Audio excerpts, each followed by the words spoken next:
wabarakatuh.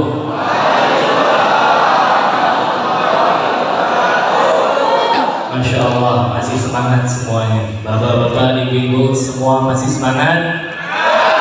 Masya Allah. Duduk atau berdiri? Situ nggak kelihatan. Nah, alhamdulillahirabbil alamin. Alhamdulillah daimil ifdal, hasanil fi'al, kathiril nawal, al-qa'im bila zawal, al-mubdi' bila mithal. Wassalatu wassalam ala sayyidina Muhammadin maula Bilal al-badril mutalal wa ala alihi wa sahbihi khairu sahbin wa al. Amma ba'du. Hadratul muhtaramin, sama-sama yang kita muliakan, ada kepala desa di sini dan juga ada sesepuh kita daripada tokoh masyarakat yang hadir bersama kita, orang-orang tua kita semuanya, bapak-bapak, ibu-ibu, adik-adik semuanya. Insya Allah Subhanahu wa Ta'ala kabulkan semua hajatnya. Allah jadikan kita para pecinta Nabi Muhammad sallallahu alaihi wasallam yang cintanya dibalas oleh Nabi Muhammad sallallahu alaihi wasallam.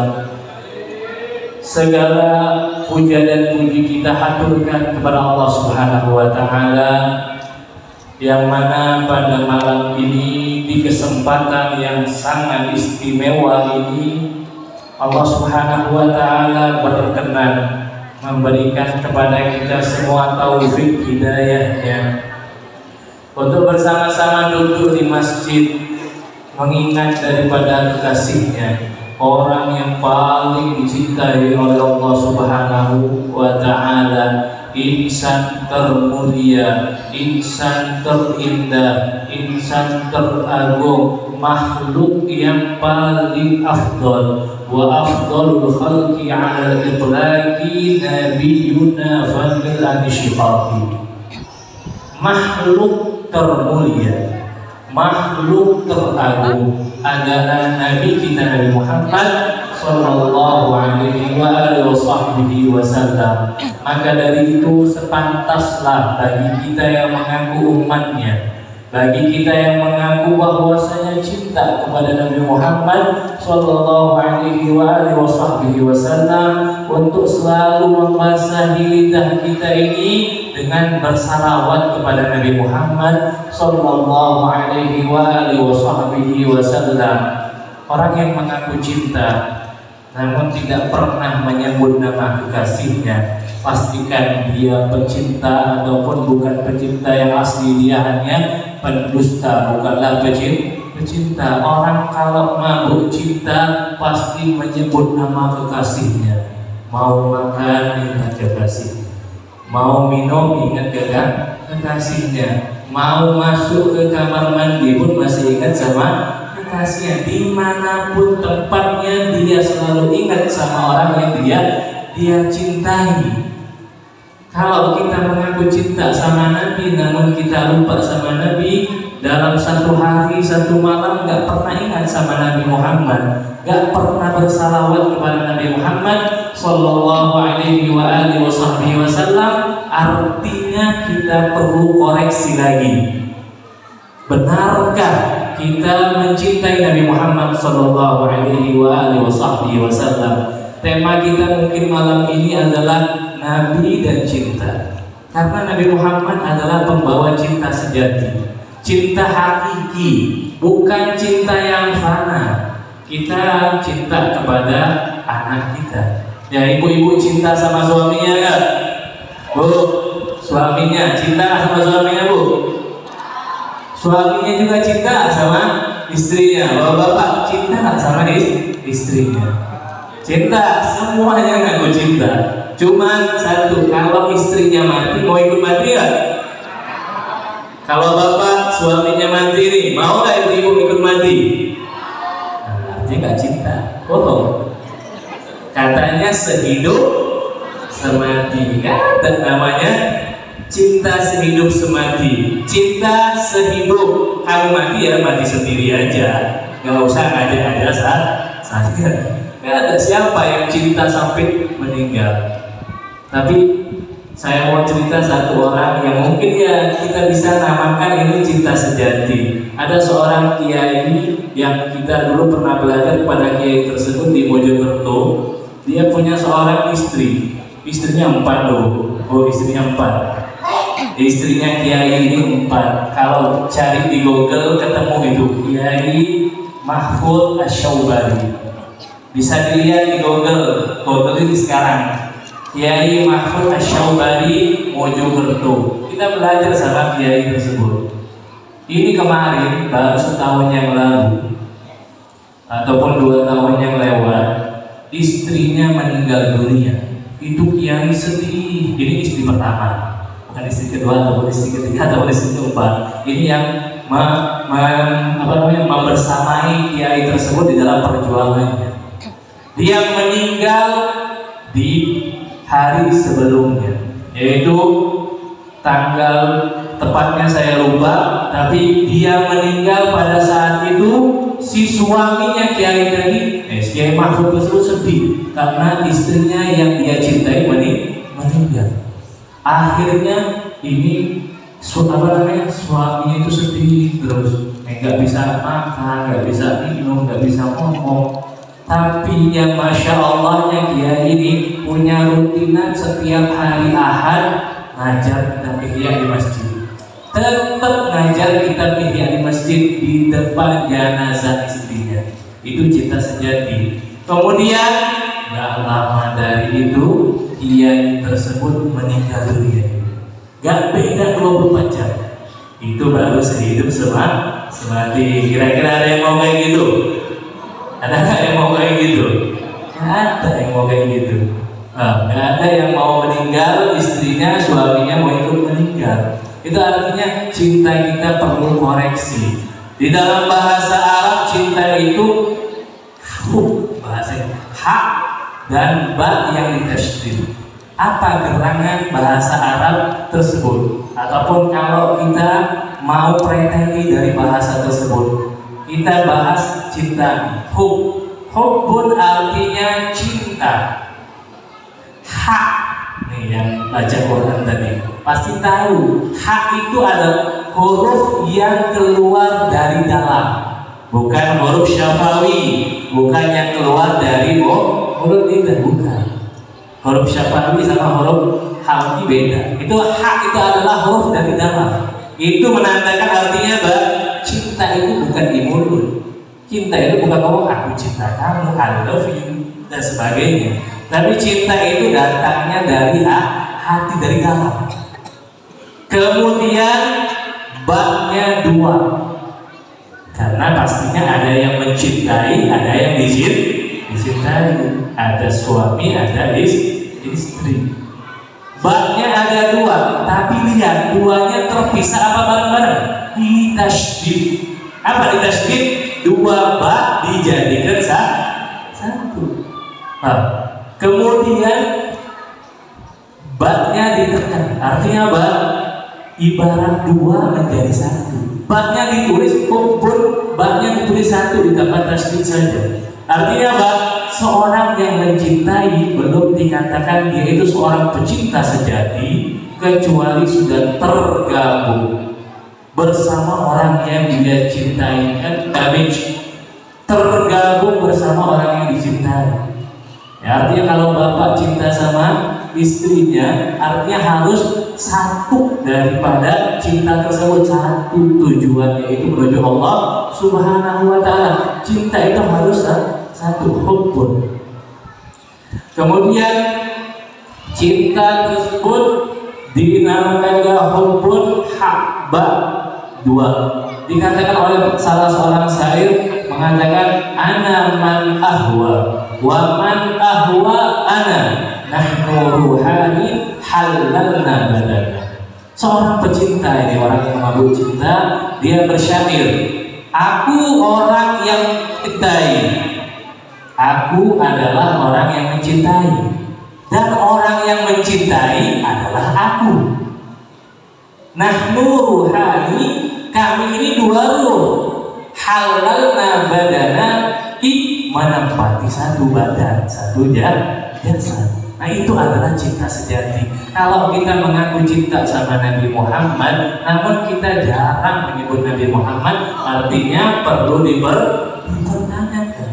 Tadi disebutkan oleh Qari, dibacakan ayat Innallaha wa malaikatahu yusalluna 'alan nabi ya ayyuhalladzina amanu sallu 'alaihi wa sallimu taslima. Allah Subhanahu wa ta'ala bersalawat. Allah dan para malaikatnya bersalawat kepada Nabi Muhammad sallallahu alaihi wasallam. Saking pentingnya salawat sampai Allah langsung yang melaksanakan. Allah langsung bersalawat. Arti salawat Allah adalah rahmat, maghfirah dari Allah Subhanahu wa ta'ala. Allah bersalawat, malaikat juga bersalawat. Kemudian setelah mencontohkan, baru Allah mengajak ya ayyuhalladzina amanu shallu alaihi wa sallimu taslima. Baru mengajak para orang-orang yang beriman, ayo salawatlah dan bersalamlah. Begitu cara kita menjadi imam. Bapak-bapak, kalau kita menjadi imam di rumah cuman bisa ngomel aja sama istri atau bersama anak tanpa mencontohkan sama sekali, nggak bisa Pak. Kita anak kecil apalagi, dia itu kalau dibilangin ataupun diomongin masuk telinga kanan, keluar telinga kiri. Tapi yang lebih ditangkap oleh mereka, yang lebih tertangkap oleh mereka adalah contoh. Makanya Nabi Muhammad dikatakan tadi di dalam Al-Quran, laqad kana lakum fi Rasulillahi uswatun hasanah. Contoh. Nabi itu adalah contoh. Kita sebagai hamba Allah Subhanahu wa ta'ala pengen sampai kepada Allah. Allah adalah Tuhan. Beda dengannya sama kita. Kita adalah makhluk. Allah adalah Tuhan. Kita nggak bisa sampai ke sana kecuali Allah utus seorang makhluk yang bisa kita contoh perilakunya, yaitu Nabi Muhammad sallallahu alaihi wasallam. Kita contohkan di rumah sama anak kita, coba. Gak usah disuruh, anak-anak gak usah disuruh sholat 5 waktu, gak usah disuruh. Tapi apa? Bapaknya rajin ke masjid, ibunya rajin sholat 5 waktu. Gak perlu disuruh, anak-anak langsung ikut. Begitulah Nabi Muhammad sallallahu alaihi wasallam. Beliau sebelum mengajak umatnya untuk berbuat baik, beliau adalah al-insanul kamil. Beliau adalah manusia yang sempurna, yang mencontohkan itu semua. Nabi Muhammad sallallahu alaihi wasallam ahsanan nasi khuluqan wa khalqan. Beliau adalah makhluk Allah Subhanahu wa ta'ala yang terindah bentuk tubuhnya, postur tubuhnya, dan juga perangainya, akhlaknya. Diceritakan di dalam banyak daripada kutubus syama'il, kitab-kitab yang menyebutkan sifat-sifat Nabi. Pengen dengar sifat Nabi gak, Bu? Pengen gak dengar sifat Nabi? Nabi itu seperti apa sih? Pengen gak, Bu? Bapak-bapak pengen dengar sifat Nabi itu seperti apa? Biar kita tambah cinta. Karena kalau nggak kenal maka tak sayang. Kalau nggak kenal maka tak sayang. Banyak daripada perempuan-perempuan kita yang mengidolakan artis. Kenapa? Karena dia kan kenal. Sekarang banyak artis apa? Korea.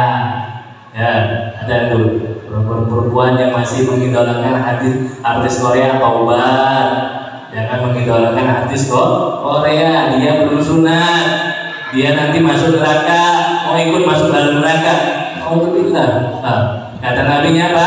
Al-mar'u ma'aman ahab. Seseorang itu bakal berkumpul sama orang yang dia cintai. yang dia idolakan. Hati-hati mencari idola. Maka malam ini insya Allah kita akan sebutkan, kita akan sama-sama mengingat siapa ini Nabi Muhammad Shallallahu Alaihi Wasallam. Bentuknya Nabi Muhammad itu seperti apa, rupanya itu seperti apa, kemudian akhlaknya itu seperti apa.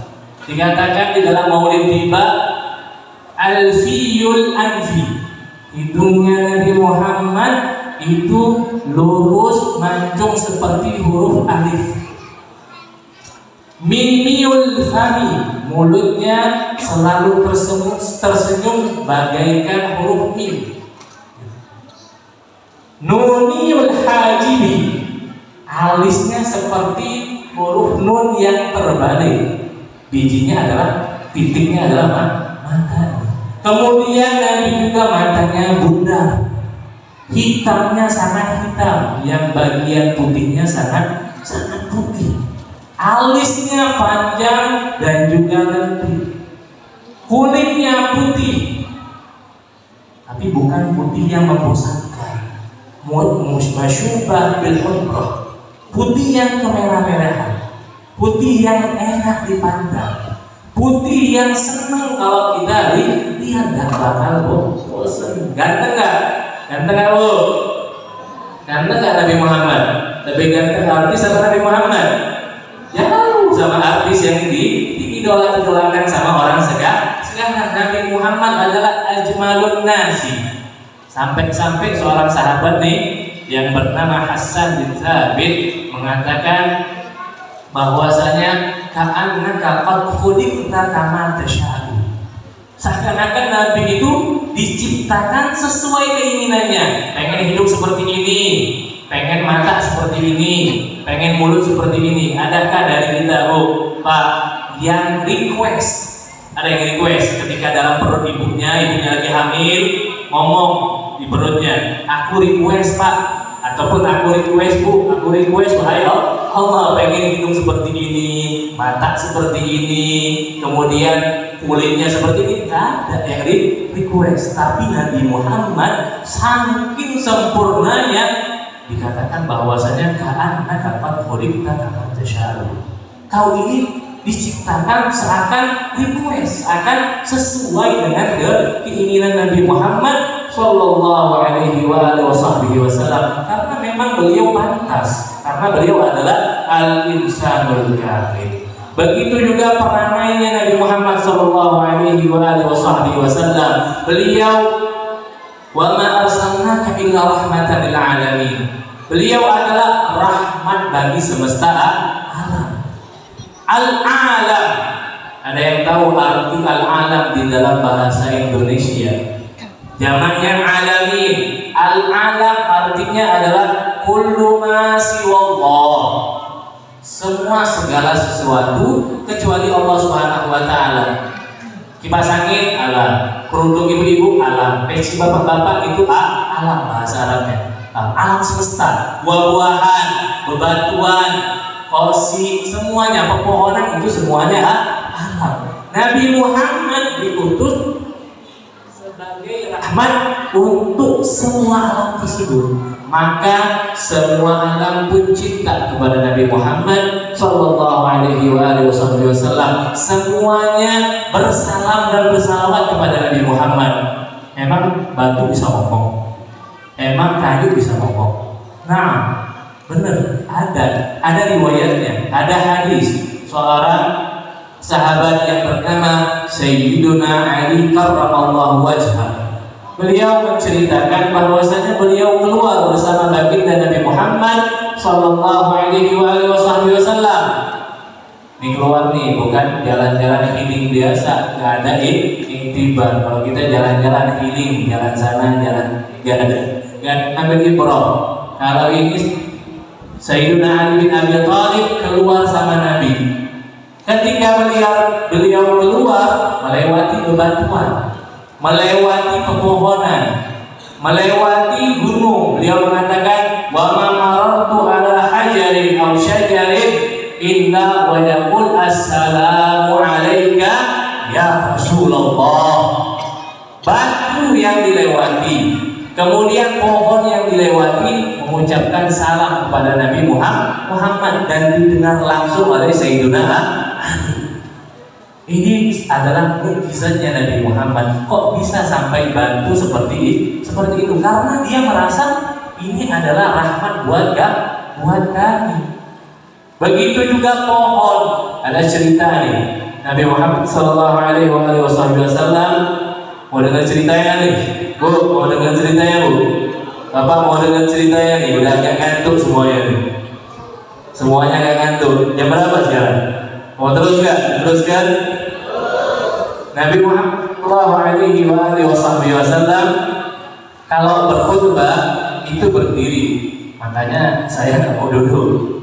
Kita anggota ahli Nabi Sallallahu Alaihi Wasallam. Tapi tidak apa-apa. Kalau bagi yang capek duduk tidak apa-apa. Tapi gak enak ada orang-orang tua. Saya masih muda, umur saya kayaknya masih 17 tahun. Kalau percaya, alhamdulillah. Kalau percaya sudah. Alhamdulillah. Nabi Muhammad kalau berkhutbah, beliau bersandar di tiang. Dan tiang masjid di zaman dahulu itu terbuat dari pelepah korma. Dari pohon korma, kayak pohon apa? Pohon sawit. Pohon korma itu percis kayak pohon sawit. Kita dulu pernah lihat pohon korma langsung, karena belajar di Yaman ada pohon korma. Pohon korma itu percis kayak pohon sawit.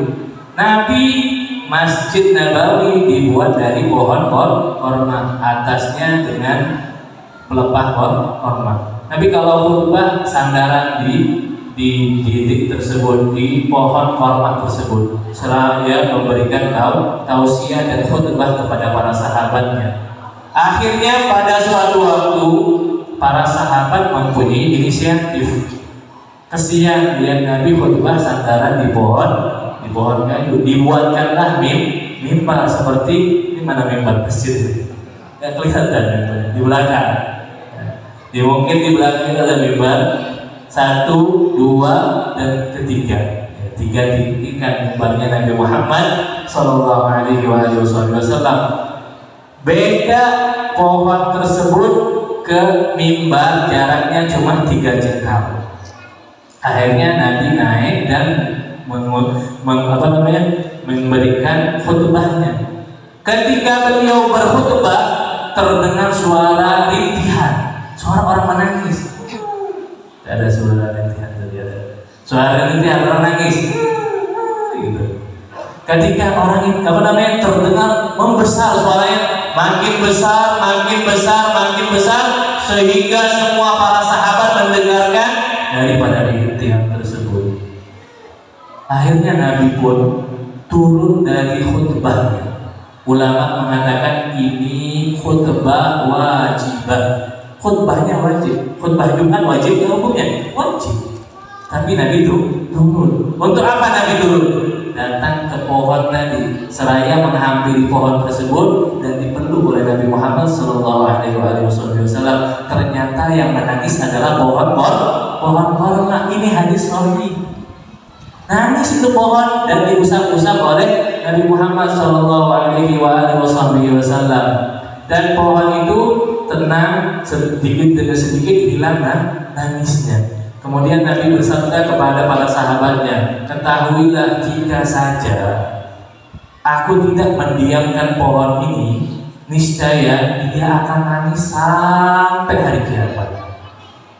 Ulama mengatakan, kenapa kok pohon bisa nangis? Apa gerangan pohon yang tidak mempunyai rasa, yang tidak mempunyai hati seperti kita bisa nangis? Kata ulama apa? Orang yang sudah merasakan namanya cinta, kedekatan dengan Nabi Muhammad, manisnya dekat dengan Nabi Muhammad, bakal sedih jika berpisah sama Nabi Muhammad Sallallahu Alaihi Wasallam. Walaupun hanya 3 jengkal, kita jauh sekali dari Nabi Muhammad Sallallahu Alaihi Wasallam. Jarak kita saja dari Sampit ini ke Madinah berapa ratus kilometer, itu sangat jauh sekali. Apalagi amal kita, mutabaah kita, melakukan sunnah-sunnah Nabi yang jarang, itu membuat kita semua tambah jauh dari Nabi. Ketika beliau setelah tadi naik lagi ke mimbar dan melanjutkan khutbah, akhirnya pohon tersebut dikuburkan seperti manusia, dan insya Allah kelak bakal dibangkitkan bersama Rasulullah di surganya. Kenapa? Karena ada rasa cinta. Tumbuhkan rasa cinta di hati kita. Buatkan istana yang besar, yang bagus, yang mewah. Untuk siapa? Untuk Nabi Muhammad. Di mana? Di hati kita. Niscaya Nabi bakal bangunkan istana yang bagus, yang besar untuk kita di hati beliau, insya Allah. Tapi kita dulu yang mulai, kita dulu yang memulai. Insya Allah kita semua dijadikan oleh Allah Subhanahu Wa Taala seorang pecinta sejati, seorang yang betul-betul mencintai Nabi Muhammad Sallallahu Alaihi Wasallam. Al-Imam Al-Hasan Al-Basri beliau mengomentari hadis tadi.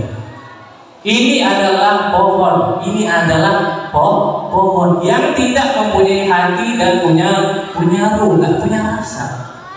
Dia merintih karena ingat sama Nabi Muhammad, karena ditinggalkan oleh Nabi Muhammad, merasa sedih. Kita sebagai manusia itu yang lebih pantas sedih. Kita harus lebih pantas sedih. Kita sangat jauh dari Nabi Muhammad Sallallahu Alaihi Wasallam. Allah Subhanahu Wa Taala di dalam Al-Quran berfirman, "Qul in kuntum tuhibbunallah fattabi'uni yuhibbukumullah." Manifestasi daripada rasa cinta itu adalah al-mutaba'ah. Kalau kita mengaku cinta, kita harus ikut kepada orang yang kita cintai. Katakan, wahai Muhammad, jika kalian semua cinta kepadaku, maka qul in kuntum tuhibbunallah fattabi'uni, ikuti aku, kata Nabi Muhammad sallallahu alaihi wasallam. Kunci surga itu mudah. Apa kunci surga, Bu? Pak, apa kunci surga? Bu, ngantuk semua nih. Bu, apa kunci surga, Bu? Kunci surga tahu nggak? Kalau kunci perhiasan tahu Ibu, kunci lemari perhiasan tahu, kunci motor tahu. Kunci surga ada berapa kunci surga? Hanya 5 gigi. Kalau kunci kan ada gigi-giginya. Kalau satu aja nggak cocok, misalnya, itu nggak bisa kebuka. Kunci surga itu ada 5 rukun Islam. Yang pertama adalah syahadatu an la ilaha illallah wa anna Muhammadan Rasulullah. Masuk surga itu mudah. Masuk surga susah apa mudah? Mudah nggak masuk surga? Mudah, cuma 5 perkara. Kita bersyahadat bahwasanya tiada Tuhan selain Allah. Semuanya sudah bersyahadat. Kita yang belum syahadat, ada di sini yang non muslim, nggak ada. Kita semua sudah bersyahadat. Yang kedua, yang terpenting, Bu, Bapak, perhatikan keluarganya, ini yang paling terpenting, sholat. Karena aneh zaman sekarang ini mengaku Islam tapi gak sholat.